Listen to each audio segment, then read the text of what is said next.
This session is probably going to take around 45 minutes, maybe up to an hour, depending on how we go. And in it, I'm going to be talking about four key things about how you can get started with your career.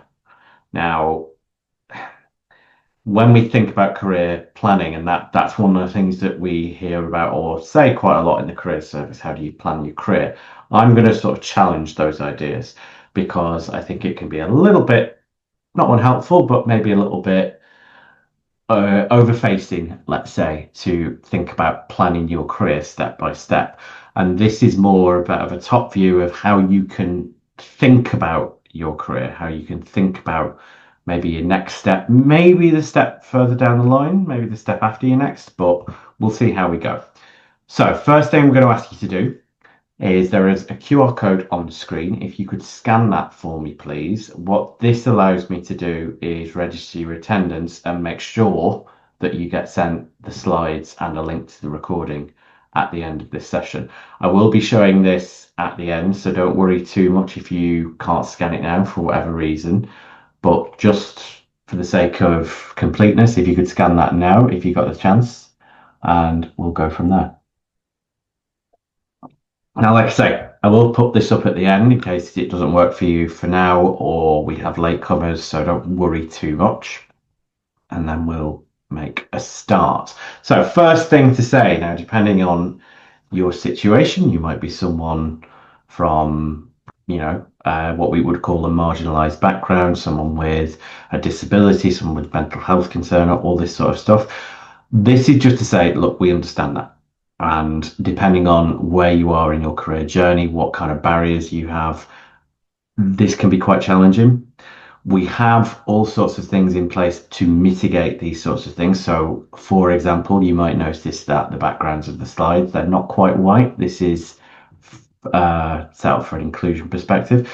If you do have any questions about anything like this, what I would suggest is get in touch with us. So a link to the career service page on our EDI, Equality, Diversity and Inclusion Policies, is on the screen. And I will be showing our contact details where you can get in touch with us whether you've got any kind of careers related question related to something like this or anything else.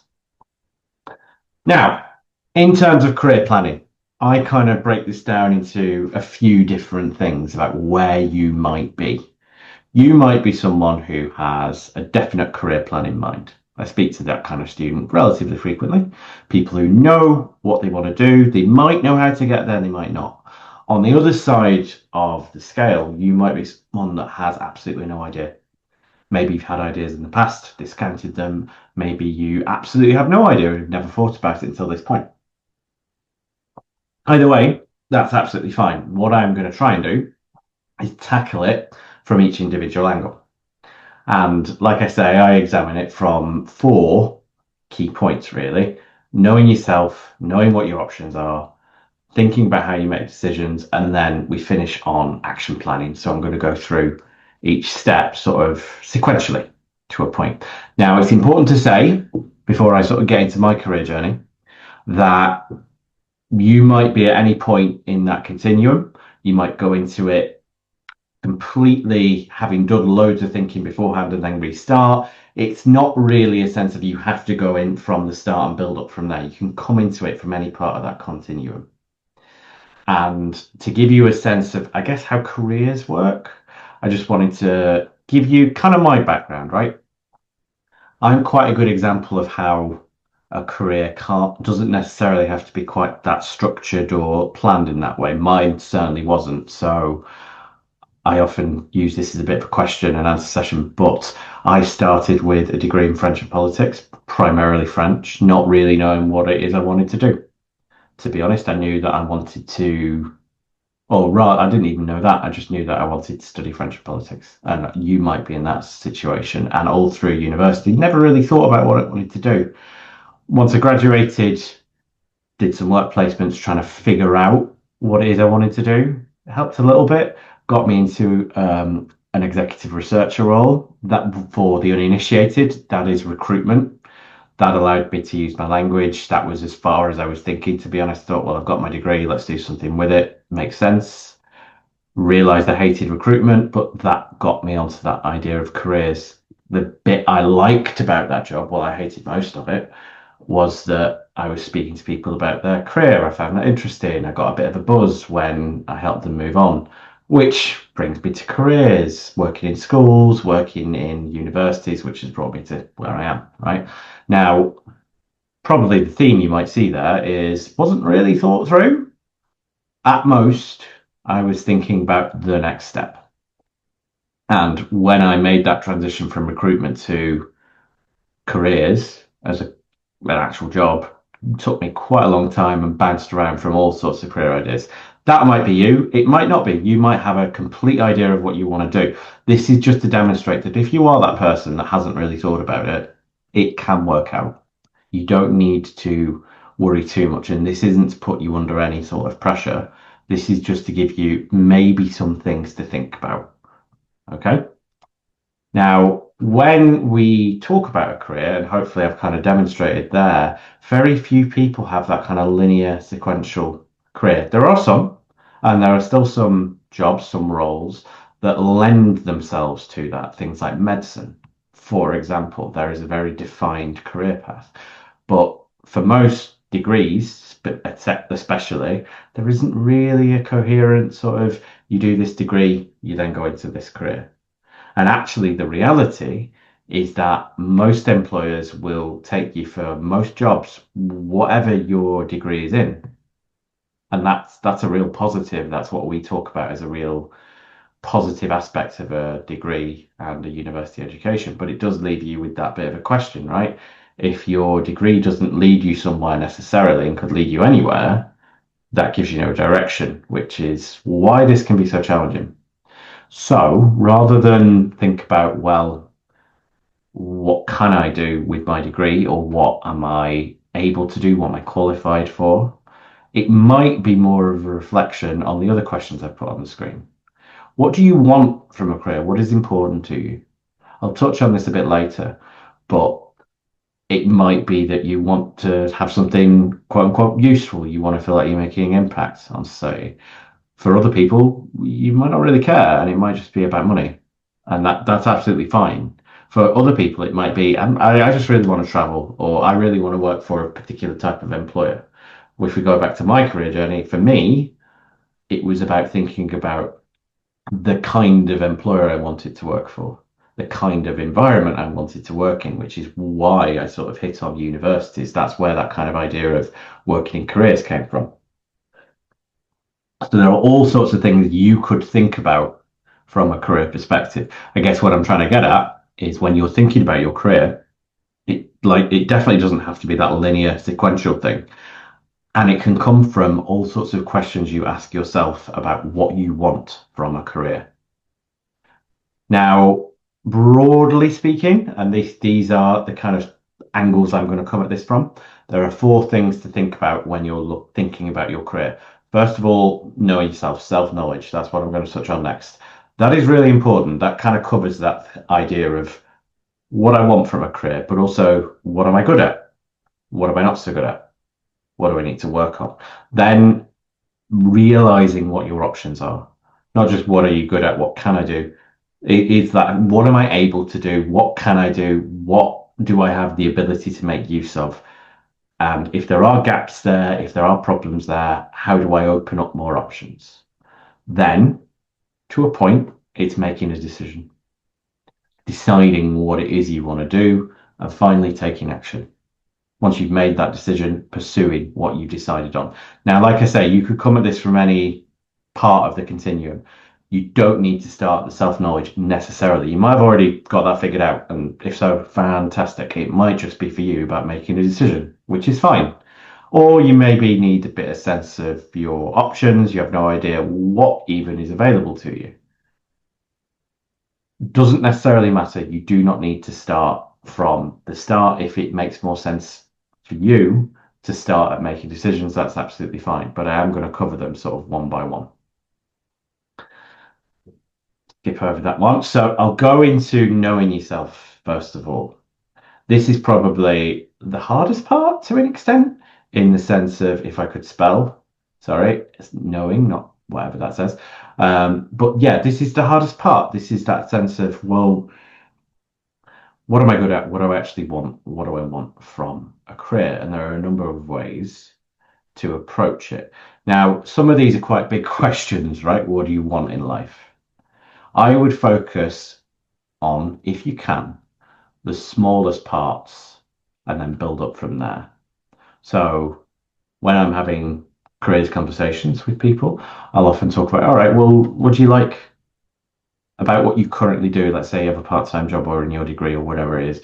What do you like to do? What do you get not excited about, but eager to do? And what do you really want to avoid? What do you avoid at the moment? An example might be, do you like working with people or do you want to avoid that like the plague? Do you prefer working on your own? The question there, the answer won't necessarily decide everything, but it'll help build. And then you ask another question.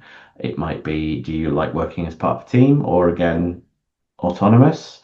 Do you like working in front of a computer screen or does the idea of an office really not jive with you?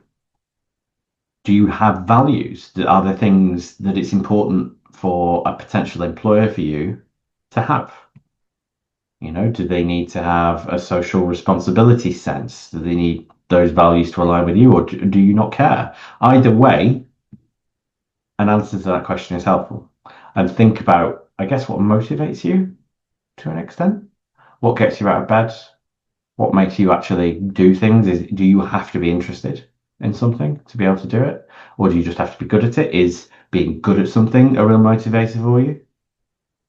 So asking these questions, while it might sound like, oh, it's a lot of work and how is this going to help? It builds up a picture in your mind of what a potential job, what a potential employer could look like.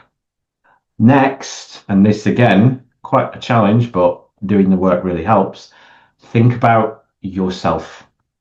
What are you good at? What are you rubbish at? Where do you average? What gaps do you have? Is there things that you know you are not good at? Let's say it might be working with people, or it might be something like speaking in front of an audience, or whatever it is, skills gaps potentially that you think I could really do with getting better at this. Because the kind of career that I've just described, or the kind of thing that I am good at, necessitates me doing X, which I know I need to be a bit better at. This can be rough, I'll be honest. It can be difficult because having that sort of self-knowledge is one of those things you ask people to rate themselves on a scale of 1 to 10. No one ever scores below a 7 for some reason on any kind of skill. But I'm sure you've met people in your life that are well below a 7.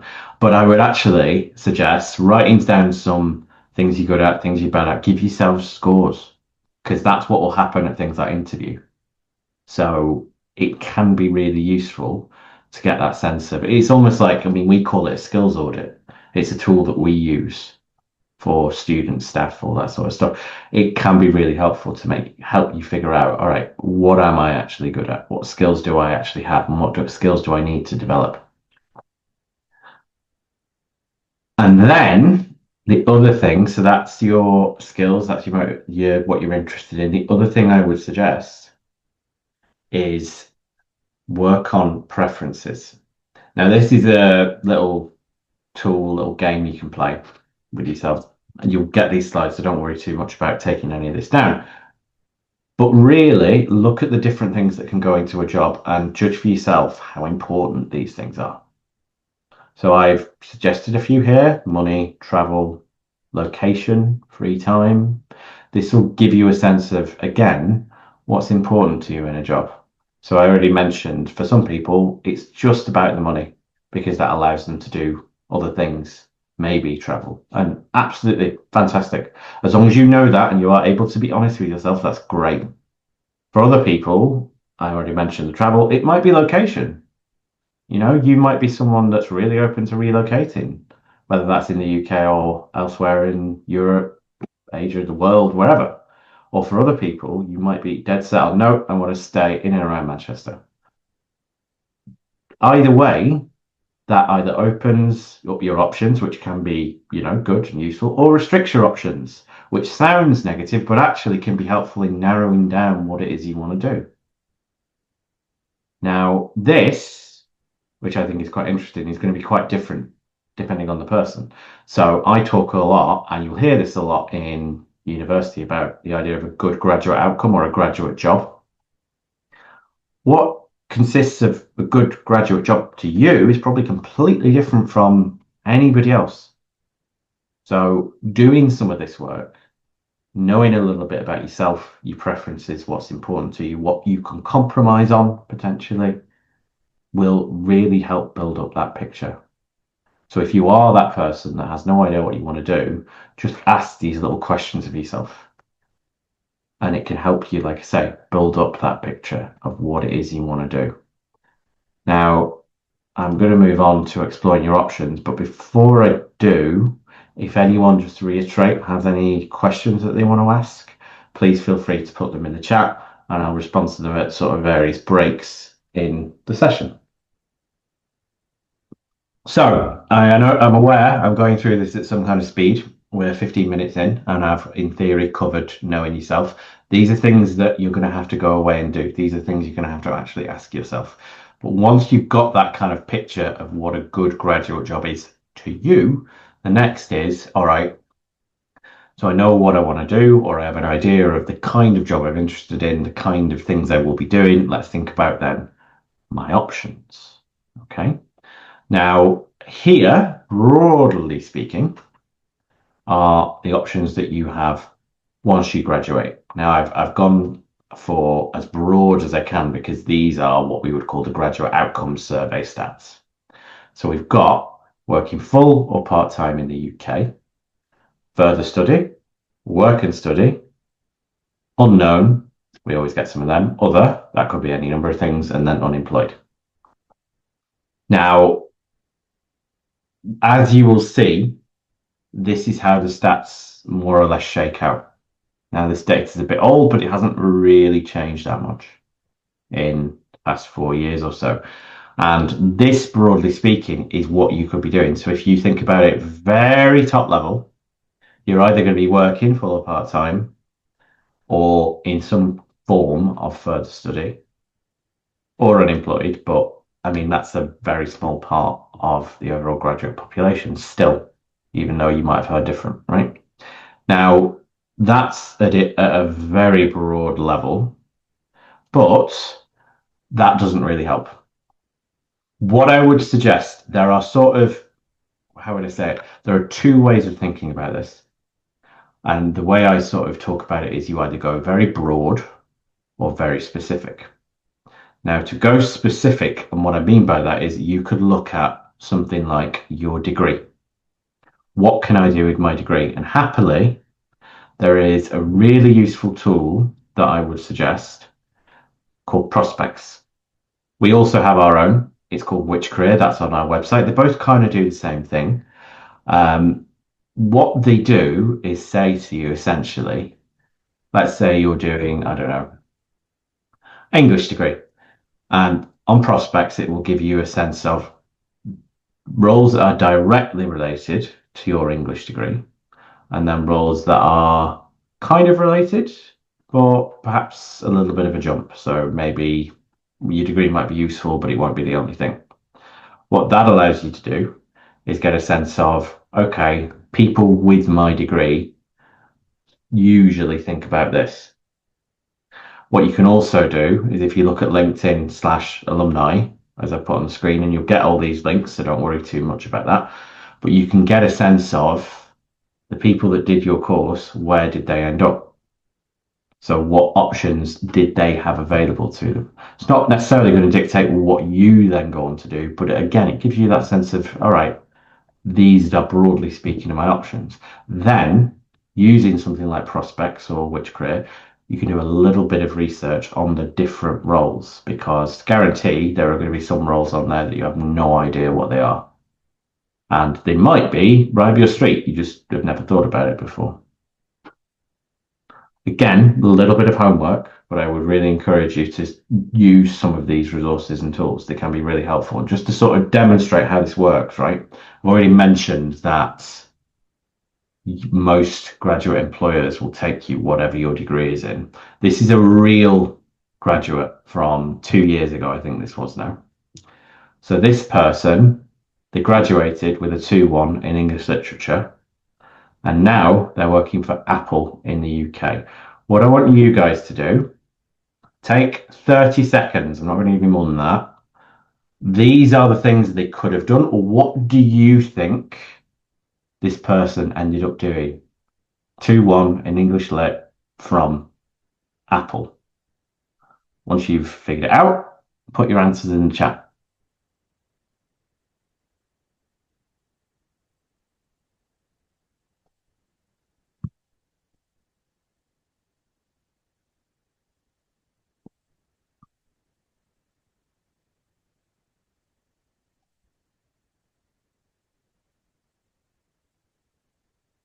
Okay, PR. Okay, product.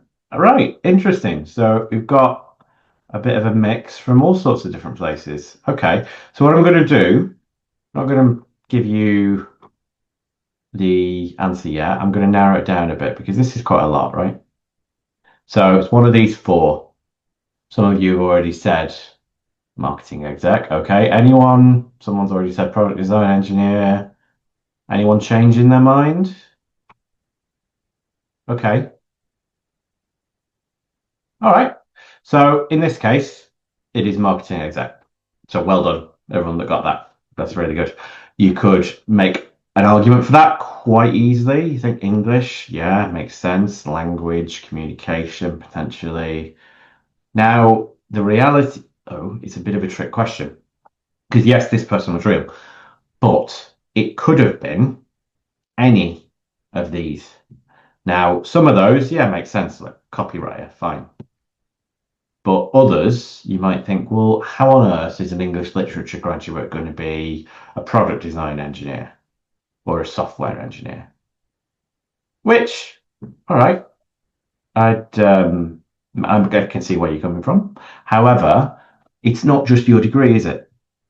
Yes, your degree might help you get certain roles, but a lot of what I talk about, and some of you might have seen this in one of the welcome talks I gave if you were there last week, is that, it's not just your degree, it's everything on top of your degree that's going to set you apart. So that person who, yes, they're studying English literature, maybe they were part of I don't know, a society at university. It was all about software engineering or software coding. They did loads of that, built up a portfolio, and decided that was what they wanted to go in and do. Same with product design. One of my favorite examples of this was it was a student from about 3 years ago now. They were studying history, but they didn't want to do anything with history. That was their passion. That was what they were interested in, but they didn't want it as a career. What they really wanted to do, they actually really wanted to work for the BBC. And they ended up getting a broadcast journalist role at the BBC with a history degree. Now, you might think, all right, I can kind of see where that goes to an extent. History, maybe, but doesn't really match up. What that person had done is a lot of volunteering with student radio and community radio and got a broadcast journalism role in the BBC local radio. This isn't to say, you need to be doing something like a society that will dictate what your career is going to be. All I'm saying is your options are very open. So this is why that level of thought needs to go into it. And we can help with all of that. Okay. If some of the stuff I'm talking to you about is sort of striking a chord or you're just really not sure, I'll talk about how you can do this at the end, but come and have a chat. Use some of the tools we've talked about. Use things like prospects, use things like Which Career on our website. Do a little bit of research. You don't necessarily need to do one Google search or one search on Which Career and figure it all out then and there, but just let the gears turning, start thinking. And that might lead you down all sorts of avenues. It might lead you to that kind of skills audit again and thinking, right, I know I want this kind of direction. I know I need to, let's say, get better at public speaking. That means I need to develop that kind of skill. How do I do that? Is there anything in volunteering I could do? Or are there things like further study that I could do? Do I need to specialize? Do I need more study, essentially? Do I know want to be a teacher, for example, then I know I need a PGCE. so I need to do that further study. Again, links on the screen, so all these resources can help. Further study, particularly for things like masters, PhDs, really can be worthwhile. And actually, the stats still bear out that with a higher level qualification, you're more likely to get a good graduate job. However, just a word of caution with that. One thing I like to say is statistics mean nothing to the individual. Everyone will know someone who did really well because of a master's degree, and then there are other people for whom masters just didn't work out and then went on to do something completely different. Masters and PhDs and all that sort of stuff can be really worthwhile if you know that that's what you need. You know you need to specialize, because masters, even more than a degree, yes, it's quite focused study and research generally to a very specific part. So the options that you get from a master's tend to be a little bit narrower. So never suggesting that you shouldn't do further study, but it's the kind of thing you need to think about and think about, do I actually want to do this? Is this the thing that will help in my career? Is this the thing I really want to study? Okay, which leads me to the next section, how to make a decision, which I'll be honest, this is the human condition, right? Making decisions is really challenging. And there are all sorts of things you'll have. If you've done this, as I would have suggested, you'll have loads of information. How do you make that decision? Often more information doesn't help necessarily. I mean, we've talked about research. I actually think that's really important. Research to get as much information. One of the things, you saw from my career history, when I used to work at schools, one of the things I used to see quite often was students coming in saying, right, I want to be, really good example was, I want to be a midwife.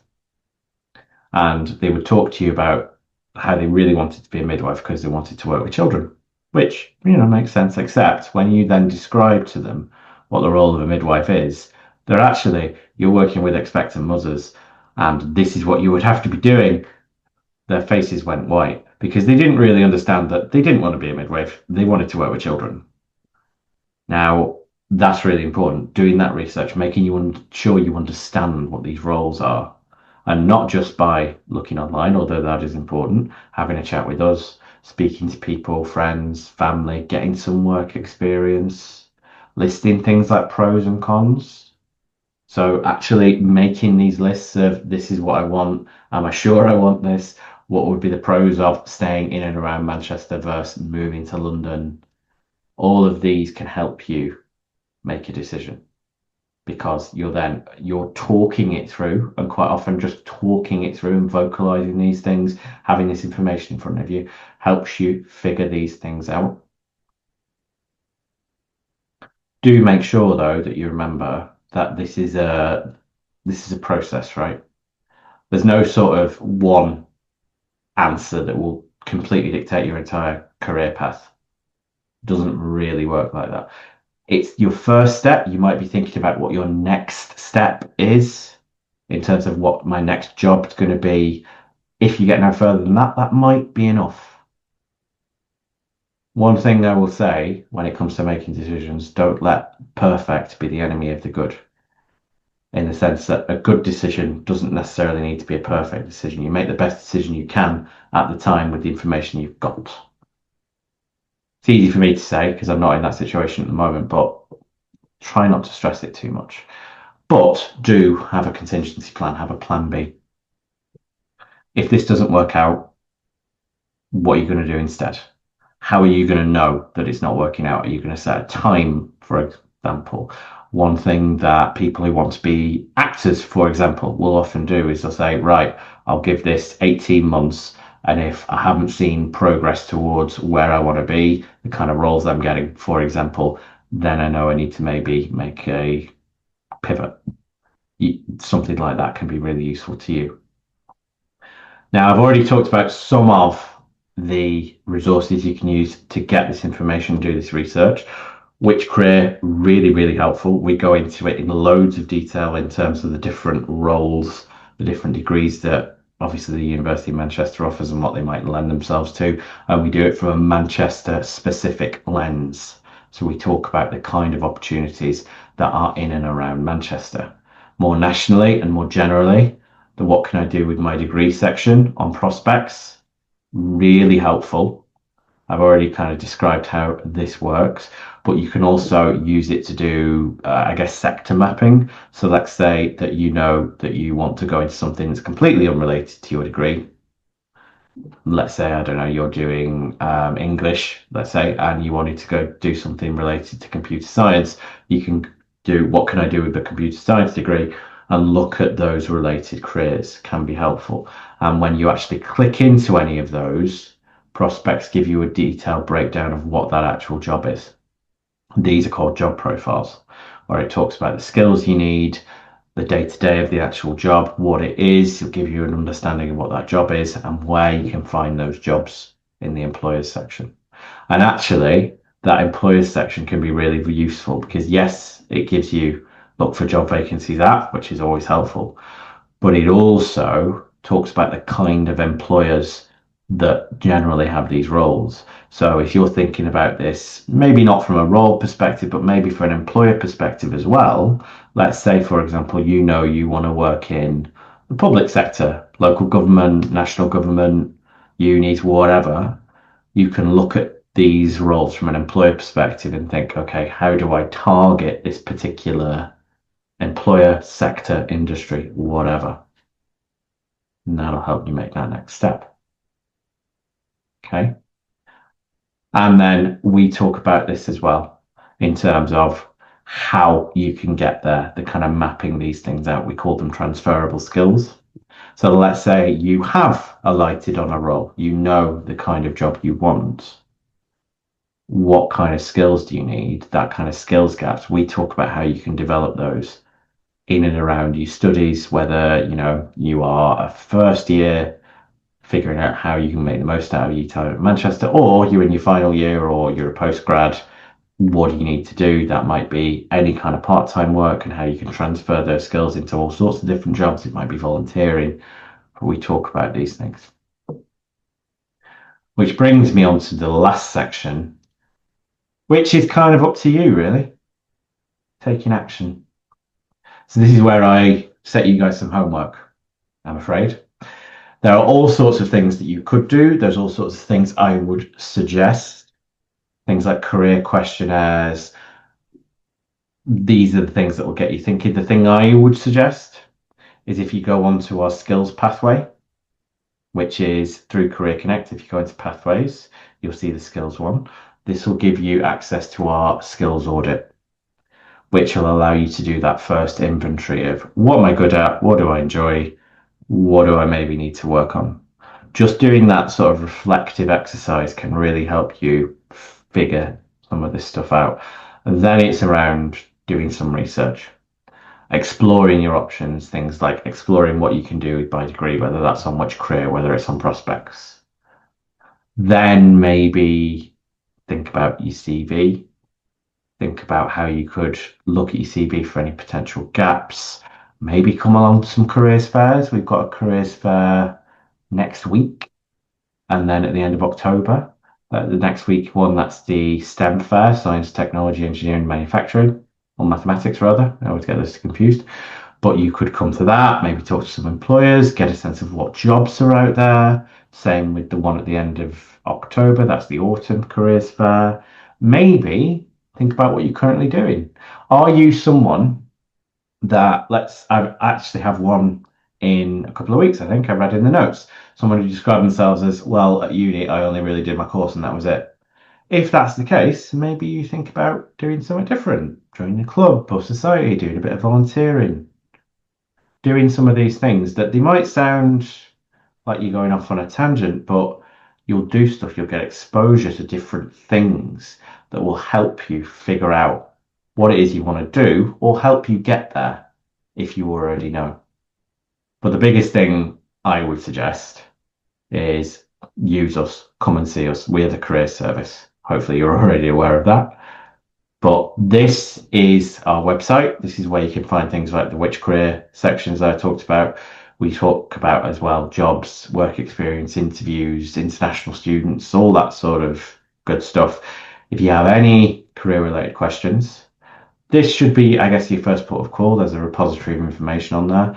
But I would also suggest just coming and having a chat. Now, obviously, we have obviously, you might not know this, we have one-to-one appointments that you can book with us. These are where we talk about career-related questions in depth, potentially. But if you just want a chat, you don't necessarily want an appointment, we are based in University Place. This is the picture of the atrium on the first floor. This is our careers desk. It is open 10 to 4 every weekday during term time. You don't need an appointment. You can just rock up, ask any career-related question that you like. We might point you in a different in the direction of a different part of the service, or we may be able to solve your problem then and there, whatever it is. But either way, just come and see us. More than happy to help. My team are really, really friendly, and we help students all the time. Which, everybody, brings me to the end of the session. So look at that, 40 minutes or so. I will stop recording there. Thank you very much for your attention. And if you do have any questions, please feel free to put them in the chat now, and I'll get to them